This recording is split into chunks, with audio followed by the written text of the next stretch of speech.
నా చెయ్యి ఎడతెగక అతనికి తోడుగా ఉండును. దేవుడు చెయ్యట ఎడతెగక తోడుగా ఉండిద్దంట. మనుషుల చేతులు మనల్ని ఏదో చేయాలని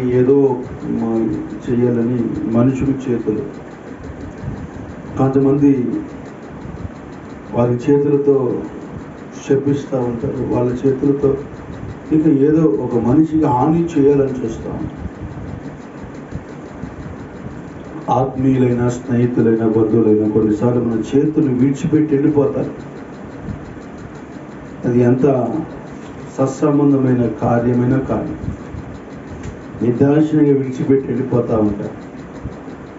కానీ యేసయ్యట ఆయన చెయ్యంటే ఎడతెగగా మన మీద ఉండితాడు.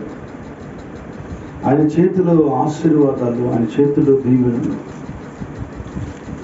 మన కష్టకాలంలో, బాధకాలంలో మనం కూడా కొన్నిసార్లు మన ఆత్మీయులను, మన బంధువుల్ని, మనం విడిచిపెడతాం తట్టుకోలేక కొన్ని సమస్యలు.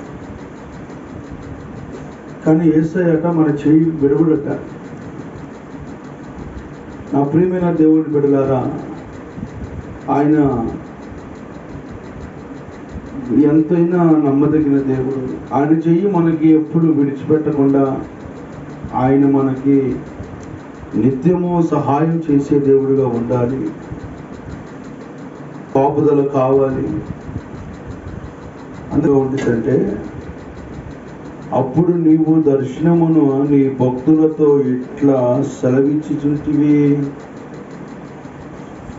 నేను ఒక కుమారుడికి సహాయం చేసినను, ప్రజల నుండి ఏర్పరచబడిన ఒకరిని నేను హెచ్చించుచున్నాను. దేవుని యందు భయభక్తులు కలిగి ఉన్నప్పుడు దేవుడు మనకి ఆయన హస్తాన్ని ఉంచుతాడు. ఎందుకైనా మనము దేవుని దగ్గర భయభక్తులతో ఉంటే ఖచ్చితంగా దేవుడు మనకి ఆయన తోడు ఉండి సహాయం చేస్తాడు. ఆయన దగ్గర భక్తి మనకి కలుగచేసేది ఏంటంటే ఆయన సహాయము, శూర కార్యాలు చేసి. అందుకని నన్ను వాళ్ళు విడిచిపెట్టి వెళ్ళిపోయారు, వీళ్ళు విడిచిపెట్టి వెళ్ళిపోయారు అని ఒకరి గురించి ఆలోచించే దానికన్నా, యేసయ్య నా చెయ్యి పట్టుకొని అయినా నా చెయ్యి విడిచిపెట్టకుండా నన్ను కాపాడయ్యా, నేను నీ యందు భయభక్తులు కలిగి ఉంటాను ప్రభా అని నువ్వు అన్నప్పుడు ఖచ్చితంగా నీ పక్షంగా ఆయన కార్యం జరిగిస్తాడు, అద్భుతం చేస్తాడు. ఆయన చేతి నీడలో మనం ఉందాం. ఎవరైనా మనలో 2-3 రోజులు ఉంచుతారు, తర్వాత బయటకు పంపించేస్తారు కదా. ఎక్కడికి వెళ్ళినా, బంధువుల దగ్గరికి వెళ్ళినా, స్నేహితుల దగ్గరికి వెళ్ళినా. కానీ యేసయ్య మనల్ని ఎప్పుడుగా ఆయన రెక్కల కిందకి భద్రపరుచుకొనే ఉంటాడు. తండ్రికి బిడ్డ ఎప్పుడు భారం కాదు. ఇంత కష్టాన్నైనా, బాధనైనా భరించి బిడ్డ విషయంలో తల్లి పడే తపన, తండ్రి పడే తపన, అది ఎంతో ఆశ్చర్యం కదా.